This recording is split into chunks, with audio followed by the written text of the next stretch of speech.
Hi friends, ఈరోజు ఒక చక్కటి బ్రేక్ఫాస్ట్ రెసిపీ అండి. Protein bowl. దీనికి కావాల్సిన పదార్థాలు ఏంటో చూద్దాము. ఒక బౌల్ తీసుకొని దాంట్లో 1/2 కప్పు పెసలు వేసుకున్నాను, అలాగే 1/2 కప్పు వేరుశనగ గుళ్ళు వేసుకున్నాను. ఇవన్నీ కూడా 2-3 సార్లు శుభ్రంగా కడుక్కోవాలి. ఆ తర్వాత మళ్ళీ ఫ్రెష్ నీళ్ళు పోసుకుని ఓవర్ నైట్ నానబెట్టేసుకోవాలండి. సో ఇది చాలా చాలా హెల్దీ అనమాట. సో ఇది వచ్చేసి నెక్స్ట్ డే మార్నింగ్ ఇంకొకసారి కడిగేసుకుని ఆ పెసలు వేరుశనగ గుడ్లు కూడా కుక్కర్లో వేసేసుకోవాలి. కుక్కర్లో వేసేసుకుని లిటిల్ చిటికెడంత సాల్ట్ వేసి ఒక 1/2 కప్పు వాటర్ పోసుకొని ఒక 2 విజిల్స్ వచ్చే వరకు ఉంచుకోవాలన్నమాట. స్టవ్ వచ్చేసి మీడియం ఫ్లేమ్లోనే పెట్టుకోండి. 2 విజిల్స్ రాగానే ఆఫ్ చేసేసేయాలి. ఆ తర్వాత చక్కగా ఉడికిపోయాయి చూసారా. ఆ తర్వాత అవసరమైతే కొంచెం చిటికెడు ఉప్పు వేసుకొని ఇంకా ఒక్కొక్కటిగా మీకు ఇష్టమైన కూరగాయ ముక్కలన్నీ యాడ్ చేసేసుకోండి. నేను ఒక క్యారెట్ని గ్రేట్ చేసి వేసుకుంటున్నాను, అలాగే ఒక చిన్న టొమాటోని సన్న ముక్కలు కట్ చేశాను, ఒక్క పచ్చిమిరపకాయ, అలాగే ఒక కీరా, కొత్తిమీర, ఉల్లిపాయ ముక్కలు, ఇవన్నీ కూడా ఒకటి తర్వాత ఒకటి యాడ్ చేసేసుకోవాలండి.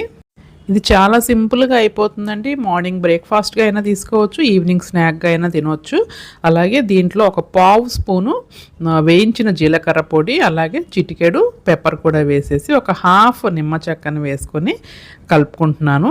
మీరు ఇది యాజ్ ఇట్ ఈస్గా అయినా అలానే తీసేసుకోవచ్చు, లేదు అంటే పెరుగు కూడా యాడ్ చేసుకోవచ్చు. 1 కప్పు పెరుగు కూడా వేసుకుంటున్నాను నేను. పెరుగు కూడా వేసుకొని మొత్తం అంతా బాగా మిక్స్ చేసేసుకోవాలి. ఇందాక నేను ఉల్లిపాయ వేయాలని చెప్పాను కానీ వేయలేదు కదా, సో మర్చిపోయాను వేయటం. నేను మధ్యలో యాడ్ చేస్తాను చూడండి. సో ఉల్లిపాయ కూడా వేస్తే క్రంచీగా తినేటప్పుడు బాగుంటుంది. ఈ ప్రోటీన్ బౌల్ అండి పెద్దవాళ్ళకే కాదు చిన్నపిల్లలకు కూడా ఇవ్వచ్చు. ప్రోటీన్ ఎప్పుడైనా కూడా మార్నింగ్ అవర్స్లో తీసుకుంటే మంచిది. సో ఇది వెయిట్ లాస్ అవ్వాలనుకునే వాళ్ళు తీసుకోవచ్చు, అలాగే డయాబెటీస్ ఉన్న వాళ్ళు కూడా చక్కగా తీసుకోవచ్చు అనమాట. సో చాలా చాలా సింపుల్గా యమ్మీగా ఉంటుందన్నమాట. చేయటం కూడా చాలా ఈజీ. సో ఎప్పుడూ రెగ్యులర్గా చేసుకునే ఇడ్లీ, దోశ, పూరి, చపాతీ, ఉప్మాలే కాకుండా ఒకసారి వారానికి ఒకసారన్నా ఇది ఒక ప్రోటీన్ బౌల్ అనేది తయారు చేసుకోండి. ఇప్పుడు నేను చూపించింది 3కి సరిపోయే క్వాంటిటీ అనమాట.